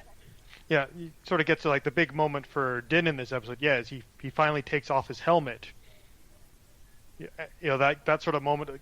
I was listening to another podcast where they're sort of talking. Well, it doesn't mean anything because he doesn't have a choice because the alarm's going to go off if his face isn't scanned. It's like, well, no, he still does have a choice here. Like, you know, he's part of this fundamentalist extremist sect of the Mandalorians, where it's like you never allow your helmet to be removed or your face to be seen by anyone, period. And it's this sort of idea that, you know, even at the cost of your life, I think. So, you know, he could have just said like, well, this is the end. You know, I'll die, but I'll die with my helmet on. But instead it was like, no, like not screwing this up is more important. Like getting to the next step to rescue Grogu means more to me than, you know, my oath to the creed or, you know, whatever it is. And, you know, that's a pretty big moment for that character. You know, and especially because he also knows that Bill Burr's there and he's going to be an ass about this probably. So, yeah, where it turns out he was actually very good about it. But, you know, that kind of, you know, it was a nice little moment. And again, like, you know, they don't need to sit down and explain and walk you through it. You see it all in his movement, the look on his face, the pacing of the scene. Yeah, I have to say, especially these last 4 episodes, one of the great things about this season of The Mandalorian has been the acting. You know, the acting has been as good as any Emmy nominated show. It's been phenomenal. I mean, and they should all be given a great big hand for it. You know, including Pedro Pascal, who gives a very, I think, like, subtle performance. You know, he's not screaming and yelling and carrying on or whatever, but he's a solid rock in the show, and then he's surrounded by all these different characters who are acting at different levels, and I think it's great. Like, I have no complaints about the performances here. They've and like who expected, you know, Bill Burr, who traveled in the circles of like Dennis Leary and, like I said, Louis C.K. and Jim Norton and all of that, to give one of the best performances of the show. It really knocked it out of the park. So they find the ship, and the Mandalorian sends Gideon a transmission warning that he's coming for Grogu, paraphrasing a similar speech that Gideon had previously given. Fun stuff there. All right, so last episode here, the season finale. They've already, before I even get into this, they've renewed this for another season, and I'm kind of mixed on that, because I feel like this episode really did tie up the story, and I'm just curious. I'm kind of getting ahead of the discussion here, but I want to talk about it now anyway. Andrew, do you think the show is going to be as good without the pairing of Mando and Grogu? Or do you think, they'll figure out a new adventure for him to go on and people will like it just the same, if not more? Well, I have serious doubts on how long they're actually going to keep those two separated for. I mean, I think one of the things that, jumping ahead to the end of the episode and him going with Luke, if that's true, then Luke's nephew is going to do him in a few years. And I don't think anybody wants to have that be the lasting impression of what happens to Grogu. So I have a feeling we'll be seeing him again probably relatively soon. That said, I mean, I think they've also set up a lot of interesting plot threads in terms of what you could do with Din for a season or two, in terms of where things end up with Bo-Katan. Again, I think one of the things, and again, we've talked about this, the way that this is subtly expanding the Star Wars universe, and it does have a very, kind of very malleable, very kind of easy way to expand out in a lot of directions. I mean, something we haven't seen in a while is kind of his original, we'll call it a sect, for lack of a better word, sect of Mandalorians, and I think it would be interesting for him to revisit them after meeting Bo-Katan, and I have a feeling something's going to happen there. There's a lot of places that this could go, but again, I'm not sold on not having Grogu back for a long time. Dave, do we like The Mandalorian, or do we like The Mandalorian and Grogu together? I think and I'm not the only one that's done this, but gosh, whatever the name of the show, somebody in Cub. Lone Wolf, Lone Wolf and Cub. Yeah, Lone Wolf and Cub. That's the big comparison, and that's the attraction of the show.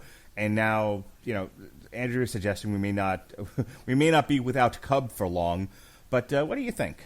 What's your thoughts on continuing this thing? Well, that's the $1 million question, isn't it? Will they come up with something after separating Grogu from Din that will keep audiences coming back? And I mean, I don't know what they're planning. And as Andrew said, there are a lot of other things they've introduced in the story that could give Din something to do.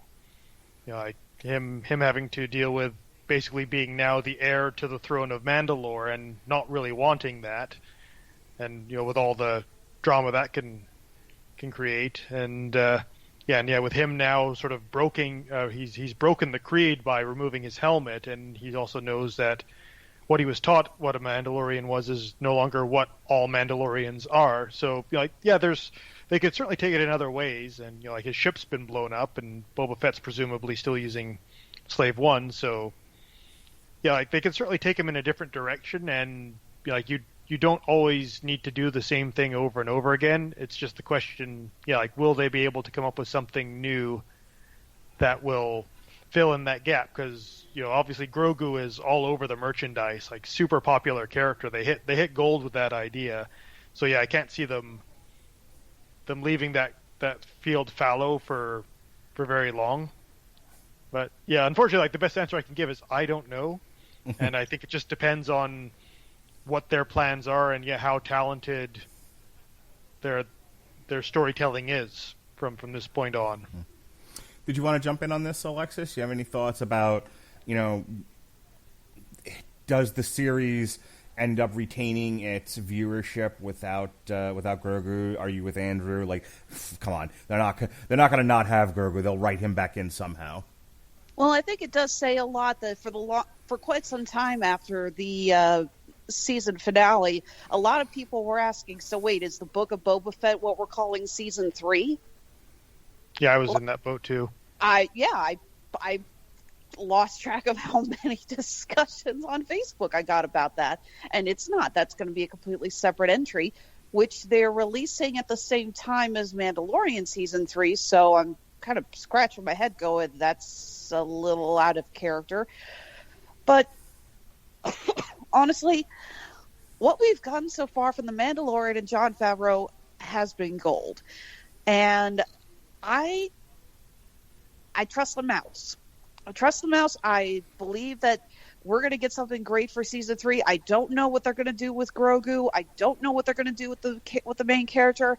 I don't know if this is the end of the two of them or if they'll be reunited. I have no clue. But I have enjoyed this enough that I am willing to go on faith and say, hit me with your best shot in October, and we'll see what you got. Yeah, my understanding about the Book of Boba Fett, why they didn't announce it that well, was because they didn't want to announce it for their big presentation, because that was before the finale of The Mandalorian Season 2, so they didn't want to sort of spill the beans on that one before they were ready. Oh, just, of course. Makes sense. Yeah, and just one more thing I might add is, even without Grogu, I actually do think I like the character of Din. Just seeing him on his adventures, even though he kind of has a stoic badass thing, he also does get in over his head. It is funny to see him, struggle a bit. Like the bit where he's taking out the Jawas on the sand crawler is still priceless. how he can simultaneously be badass but also get made a fool of by the Jawas. He's not this immortal, unstoppable action hero. He still messes up like the rest of them. But I do think his character needs someone to bounce off of. So even if it's not a Baby Yoda, if they paired him up with Bill Burr or something, just to give him someone to bounce off of. He's very much the straight man, and he needs that more lighthearted partner to work with, I think. This is going to sound weird. I like the show a lot, and and I've said before a couple of times now, season 2 is in my opinion, much better than season 1. They really hit it out of the park, and we are going to talk at to a degree at length about how this last episode goes and how it ends. But does something happen at the end? A little bit. I don't know if you've heard, but I remember might have heard a whisper here and there.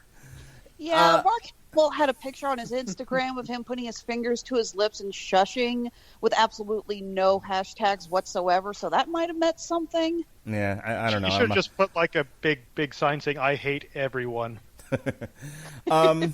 But there is a part of me that just doesn't need this to go on ad infinitum. You know, I understand I'm the one usually making the argument of they will milk this thing until there's no milk no milk left.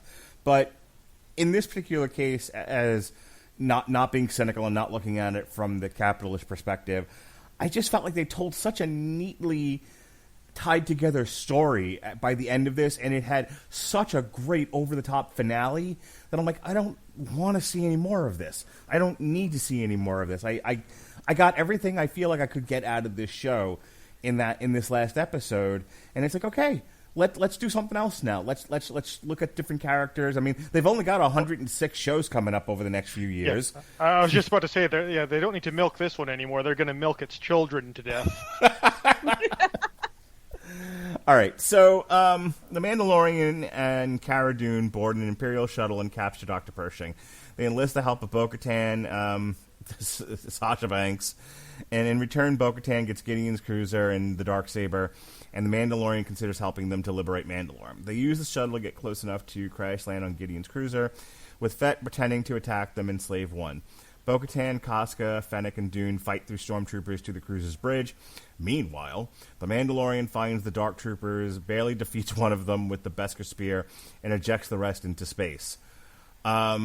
He fights Gideon with the spear and overpowers them off, making him the new rightful owner of the Darksaber. The Dark Troopers fly back onto the ship, but are all destroyed by, oh my god, badass... A stunt double. Black Hood. Shut up, David. Ruin everything. Face it. This was the reaction. Wait, that's an X-Wing. Wait, that's a Jedi. Wait, that's a green lightsaber.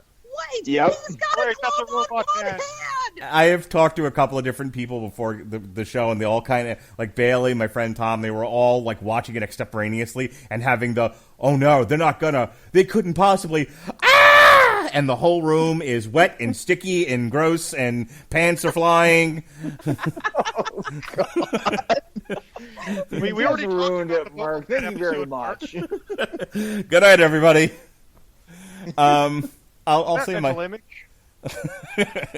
I'll say my piece, and then I'll turn it over to you guys. Bring the class back in this, but yeah, I don't have the hang-ups about The Last Jedi that everybody else seems to have. I don't, Luke. I did not live to see Luke be a badass, but I certainly appreciate the argument that fans, quote unquote, want Luke to look like a badass and be a badass. He is their childhood hero. So the redemption of Luke Skywalker as he proceeded to march through this shuttle, destroying Dark Trooper robots left and right, and looking like a sword-wielding badass, I will admit was fun to see. I don't have the hang-ups about it that everyone else has, but I get it. It was fun, and I'll tell you, like, watching it happen, I was like, hee, this is cute. This is fun. What really got me emotionally was Grogu actually, seeking approval and permission from the Mandalorian to go with Luke, and Luke saying, "I will take care of him, I promise." Like, it's that stuff, And I guess that could have been any character doing it. It was the separation of Grogu and the Mandalorian that got to me. The fact that Luke was there made it extra special. But really, to me, that was the high point of the series. Was this tearful goodbye between Grogu and the Mandalorian. And I remember when it was over, I wrote my friend, I was like, I wanted to throw flowers at my television and yell bravo. Like, they really hit it out of the park there. But Andrew, your thoughts on Luke and the finale and all that? This episode means more to me than you will ever know. I will get to that in a second. I will get to that for a second. I'm just setting it up. But my God, there's a lot to love about this episode. I mean, bringing the team together, the whole heist element of it, the going through that, and then going into And the one thing about this episode is that it's the rhythm, it's the build, it's the one thing building on top of another to a fantastic finale. Like going into the really great fight scene between Din and the Dark Trooper to really establish for everybody how much of a threat these things are, and that it just tunes him up badly. And then again, going into him then fighting Moff Gideon, who I don't know who the hell choreographed that, but somebody give them all the stunt coordination Emmys and whatever else you can give them, because that was a wonderfully choreographed scene. Then ending up in the bridge with Gideon, setting up the tension between Din and Bo-Katan, and then the Dark Troopers just came back. So now everyone's waiting at the door, and the tension you can cut a knife with. And then, of course, Luke shows up. I damn near fall off the couch. My wife is marveling at how emotional I'm getting over this entire thing.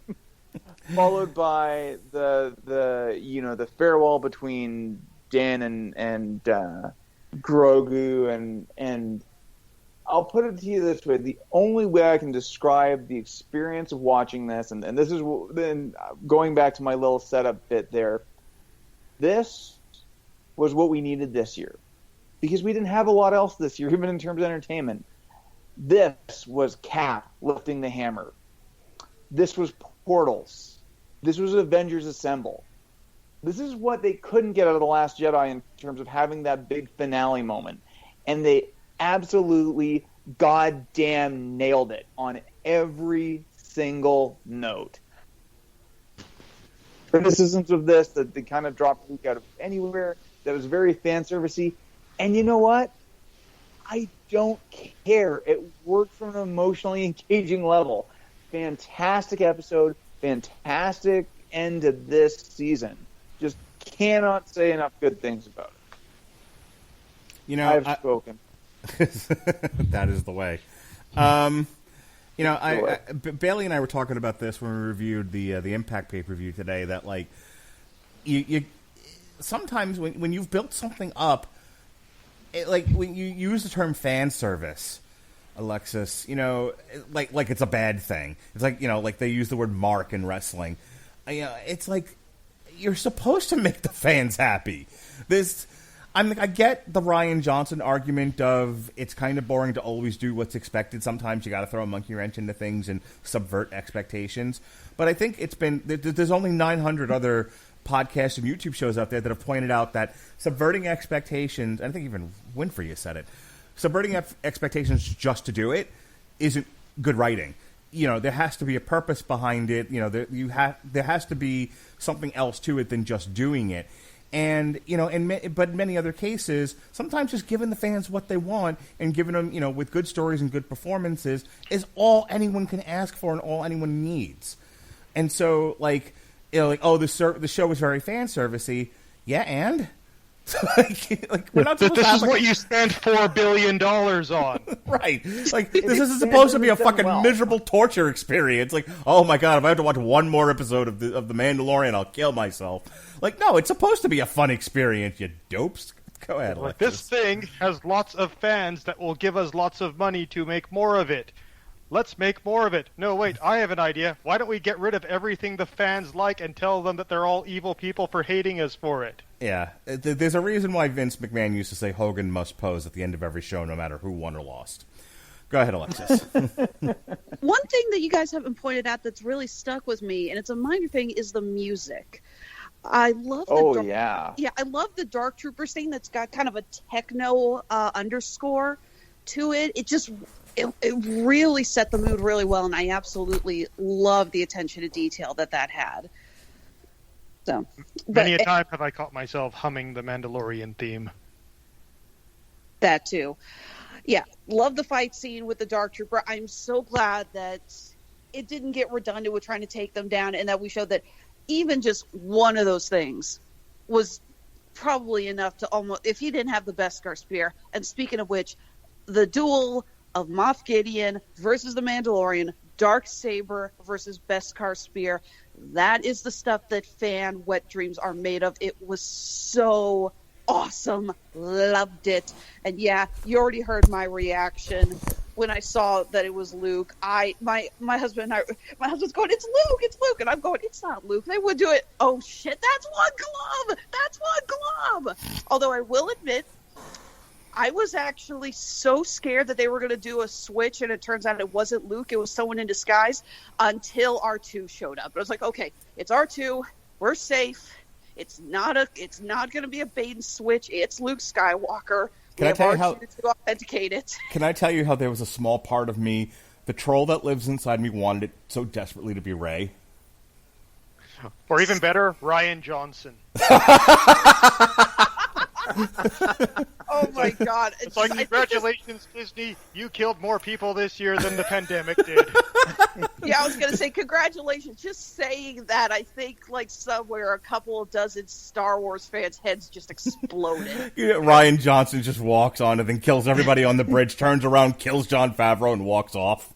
No, he takes the hood off, and then he holds up that little sticky note with "Your Snoke theory sucks" written on it. and then pulls out like a little holographic messenger. He's like, I have, a mission accomplished, my queen, and it's Kathleen Kennedy. Disney, I am available for writing consultation, just if anyone's out there is listening. I did say that to my friend. Like, there was a part, like, I knew it was Luke. I'd known it was Luke because it had been ruined by the internet for me. But I still allowed myself to enjoy it anyway. And in the back of my mind, as I'm sitting there, as I know it's going to be Luke because it's already been said, I was like, please let it be Rey. Please let it be Rey, just because I hate Star Wars fans. Like, just... I hate certain aspects of Star Wars fans. Go ahead, Andrew. I'm going to throw this one out just in terms of alternate theories. I'm going to they wouldn't bring in Star Killer, would they? if you guys are familiar with the Force Unleashed series, I mean that actor's still around. And it's like, yeah, they could bring him in. It's been so long since I've played. Was it Dark Forces? Is that the name of the game? Yep, that is a name of a Star Wars game. It's been so long since I've played it. If they had done that, I would not have remembered who that character was. Well, Kyle Katarn, I don't think is canon anymore because Jen Erso was the one that stole the Death Star plans. That's right. That's right. Yeah. That's right. That's the plot to that game, isn't it? Force Unleashed, which is Galen Merrick. Yeah.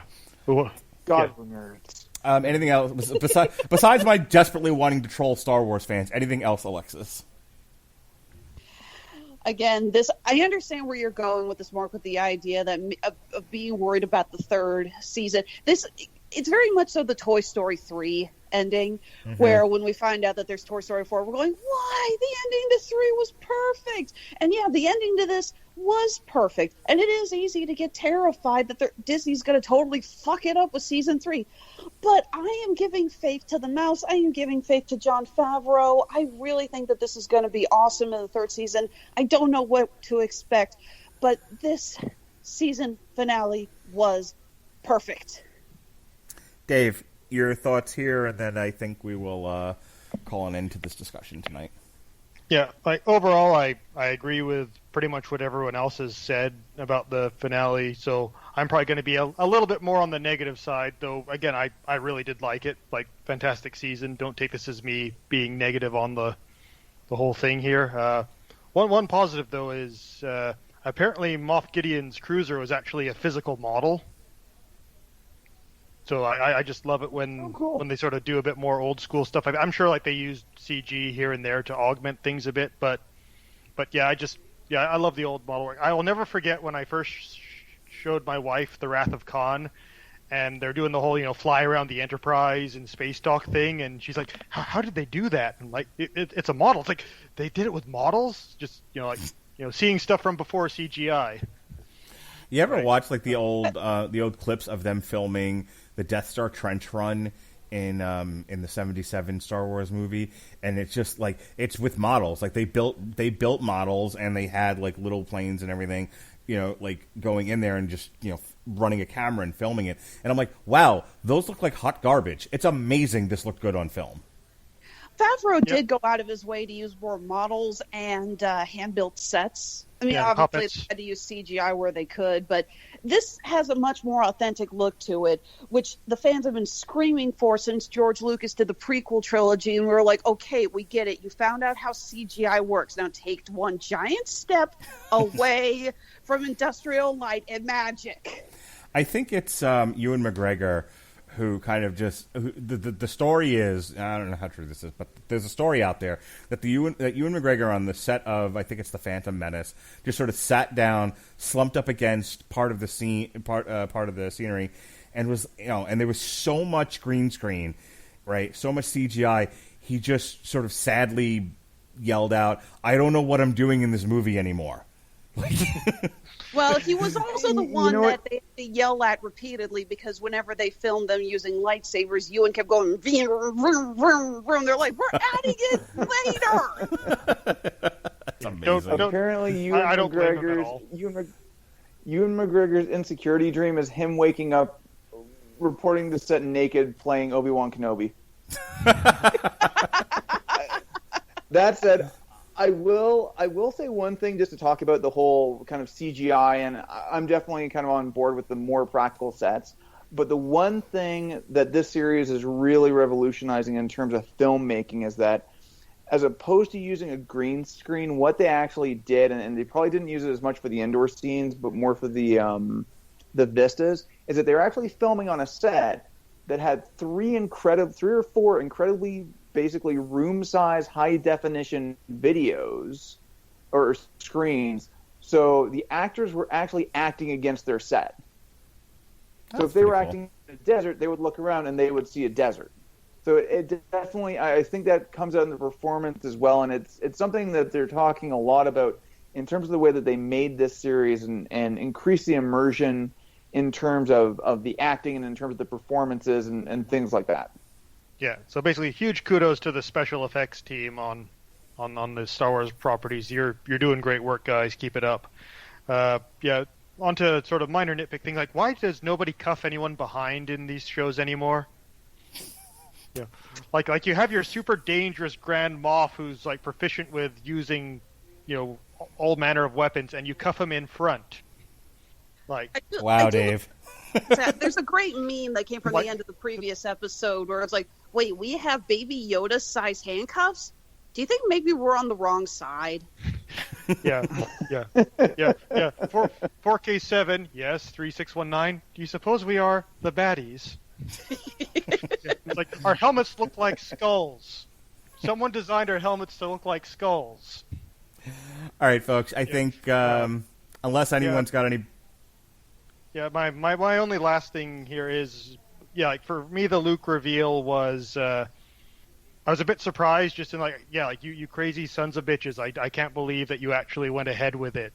You actually paid for 2 minutes of de-aging on Mark Hamill. Because I thought that would have been the most obvious thing to go with. Luke, but that's too obvious. It would have to be another character. So, it's not going to be Ahsoka. So, who canonically are the only, Jedi characters that could possibly show up right now? And I think I just had, the two characters from Rebels, Ezra and I think it's Kaden. Yeah, those are the ones that were floating around the most. Everyone assumed it was going to be Ezra and not... Again, no, I don't think anyone expected Luke's return. Yeah, so I wasn't just squeeing like a schoolgirl, Luke's back, but it's oh, okay, they went with Luke. Wasn't expecting them to do that, but yeah, they did that. My only real issue from a storytelling standpoint is it was a bit of a Deus Ex Skywalker.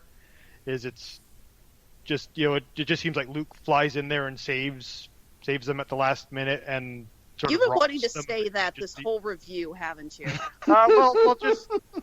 I'm not as bad as some, but I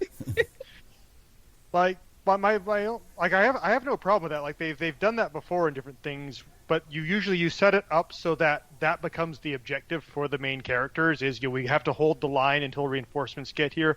Like in the Two Towers, for example. Yes, the Riders of Rohan show up to save them at the end, but Gandalf plants that before. I'm going to go off and get the Riders of Rohan. Make it till dawn, look to the east or whatever the line was, and that's what happens at the end. Okay. Whereas if they just shown up, they were also saved by a ghost army Fantasy is dumb. Okay, just let it go, man. It would have been nice if there was a bit more planning. Again, I'm being picky here, okay? Like, this is sort of my one sort of issue. It's like, okay, they could have done that bit of it a little better. But, yeah, overall, again, really well-paced, set up, great choreography, and, yeah, I'm for all the fans who loved it, I'm happy for you. Great. I thought it was good, too, but I wasn't blown away. Like I said, I really did have, or rather, I really enjoyed the season a lot more than the last season. And Alexis and I kind of went back and forth about season 1, and like I said at the time, I was comparing it like with The Watchmen, and like this one. Well, I still don't think it. There's a lot about that it says about the nature of man. I still think they told a great story, and it was definitely held up by the performances, which all knocked it out of the park. So, I really enjoyed it. Is anybody besides Dave have anything else they want to add to the discussion? Because if not, we're going to close out for the night. Okay. So I want to thank Dave, Andrew, and Alexis for hanging out with me tonight and having this panel discussion of The Mandalorian Season 2. I'm sure we'll be back for Season 3 and whatever other Star Wars projects are rolling out on Disney+. At the end of this year, we'll have the Book of Boba Fett, and so we'll all, I'm sure, get together for that as well. Go ahead, Alexis, and do your plugs. Well, Honeysuckle Rose Creations, the intersection of geek and chic. We're in the middle of adding a bunch of stuff onto our website, and we are currently working with the potential upcoming conventions. I am still waiting to hear from a lot of various Comic-Cons about whether or not we will be going on with the show this year. I already have my MegaCon tickets. Good. I'll see you. Yes, hopefully we will be appearing in Orlando at MegaCon in August. Again, still working with a few. We've been hearing from Planet Comic-Con here in Kansas City. They are supposed to be going on in April. If that's the case, I've still got another 2.5 months here on the couch. So, of course, you can go ahead and check out our stuff on our Etsy and Handmade and Amazon shops. As always, pay attention to our Facebook, our Instagram, and Under Duress Twitter for announcements. As soon as we know when we'll be back on the road, we will let you guys know. As I said, we are adding a ton of brand new stuff, a lot of brand new wire wrap dice, some brand new earrings, a couple of brand new bracelets. Please, guys, go ahead and take a look at our stores. So, wow, I kind of built that up, and I didn't really have anywhere else to go from there. All right, Andrew. Yeah, Honeysuckle Rose Creations, intersection of geek and chic. All right, Andrew, what do you got to say for yourself? Well, I guess first thing I'll be saying is that I'll be back here on Thursday night to talk about Cobra Kai Season 3. Yes, sir. Second of all, I do train at Esteemed Martial Arts and Havoc JKD here in Calgary. You can check us out or check them out on Facebook and all your major social media platforms, and also at esteemandhavoc.com. One thing I should mention is that the Havoc side of things is going to be launching a new online learning platform, Havoc U. So information on that is forthcoming and on social media. So I thoroughly suggest you check it out. Battle tested, battle proven. Very good, sir. All right, Andrew. No, you're Andrew. God damn it, Jonas. Go ahead. I'm just going to assume you meant me. Yeah, I did. Yeah. Oh, it's like talking to my grandma. Love you, Grandma. I'm so old. Yeah. So like say, next Star Trek retrospective is currently being edited, so hopefully we'll have that out within a month or two. Life dependent, and I think I'm also joining for Cobra Kai, and when we do Disenchantment Season 3, I'll probably be on for that too, and after that, who knows? Who knows what evil lurks in the hearts of men, doth shadow do. All right. I guess we have a better chance of knowing that than what the movie release schedule is going to be for this year. Oh, my God. I talked about that last night with Bailey this morning when we did the Impact review. I was like, I kind of like PTSD now from all these different fucking movie release changes that I like every day frantically go through Twitter, Variety and Deadline looking to see what's changed now. Anyway. As to what's already in the archives, I've mentioned it a few times. We reviewed Impact Hard to Kill earlier today. That's in the archives. Myself, Chris Sheehan, Robert Winfrey reviewed Star Wars Bounty Hunters Volume 1, Galaxy's Deadliest. We've also got shows for The Boys, Volume 2. We did a boxing episode on George Foreman. We did Boys Season 2. We did Transformers War for Cybertron, Earthrise, AEW New Year's Bash, and as Andrew mentioned, we will be reviewing Cobra Kai this Thursday, Season 3. We'll also be doing an on-trial for The Karate Kid 2010 with Jaden Williams, who my son thought was a girl. It still cracks me up. That's it. We have gone long tonight. I hope you enjoyed the conversation. I certainly did. For Alexis Hejna and the two Canadian boys, Andrew Graham and David Wright, be well, be safe, and behave.